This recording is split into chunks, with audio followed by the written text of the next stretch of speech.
dirty air in India and China, tainted water in sub-Saharan Africa, toxic mining and smelter operations in South America. Pollution around the globe now contributes to an estimated 9 million deaths annually, or roughly 1 in 6, according to an in-depth new study published Thursday in The Lancet. If accurate, that means pollution kills 3 times more people each year than HIV/AIDS, tuberculosis and malaria combined, with most of those deaths in poor and developing countries. Going into this, my colleagues and I knew that pollution killed a lot of people. But we certainly did not have any idea of the total magnitude of the problem, said Philip Landrigan, Dean of Global Health at the Mount Sinai School of Medicine and co-chair of the commission behind the report. I think all of us were really surprised when we saw this. The 2-year project, which relied on data from researchers in more than 130 countries documenting the causes of disease and premature deaths in recent decades, found that poor air quality was the most significant pollution-related killer. That includes both outdoor pollution tainted by mercury, arsenic and other harmful particulates, and household air dirtied by the burning of wood, dung and other organic materials.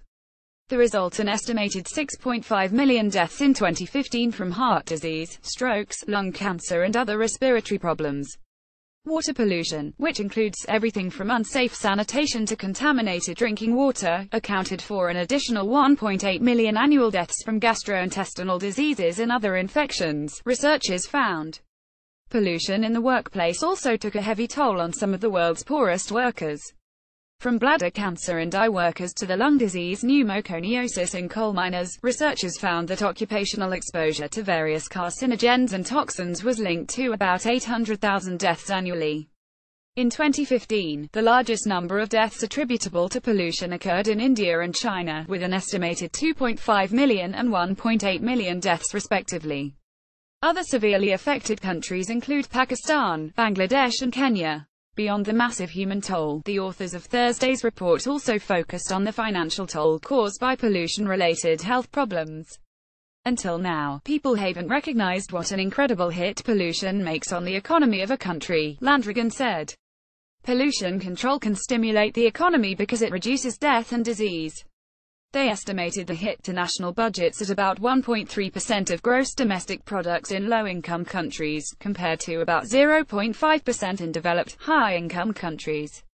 In addition, nations facing crippling pollution tend to spend much more on healthcare to treat diseases related to the problem. When you're looking at developing countries, you really have to address this challenge if you want to move people out of poverty and into the middle class, said Gina McCarthy, a former Environmental Protection Agency administrator who was not involved in the study but had studied its conclusions. It is holding people back, and the warming of the Earth's climate is likely to fuel more deaths in the absence of international action, she said. Climate change is going to exacerbate the very problems that are identified in this article. There will be more contagious and infectious diseases. There will be more lost, more injuries, if we don't identify a path that gets us out of the hole that we're in, McCarthy said. What people don't realize is the instability that results from poverty, the instability that results from migration as a result of climate change. The startling conclusion that pollution accounts for 16% of deaths worldwide is, of course, an estimate. But the findings build on previous studies, including a 2016 report from the World Health Organization, detailing the extent to which pollution represents a public health crisis. If countries do not take actions to make environments where people and work healthy, millions will continue to become ill and die too young, WHO Director General Margaret Chan said last year. McCarthy said the Lancet study also is built on the most complete epidemiological data available. These are the best numbers that we have available to us. And even if they're off by a factor of 10, you're still talking about huge impacts. But they're not off by a factor of 10, she said.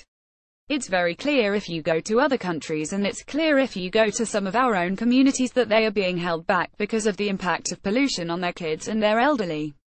And we have to stop thinking that because we can't see the pollution and it's not as visible that it's not there. Landrigan said there is an old wives' tale that developing countries inevitably suffer through troublesome pollution and disease on the way to becoming more prosperous. Rather, he and the study's other authors insisted that countries must do much to reduce pollution and improve the health of their citizens, and that they will reap economic benefits for doing so. In addition, he said developed nations can play a meaningful role in helping poorer countries slash pollution, and major non-profit foundations that have largely steered clear of the problem must be convinced that it is a global priority. It doesn't have to get worse. It's not an inevitable outcome, Landrigan said of the annual death toll. Pollution control is a winnable battle.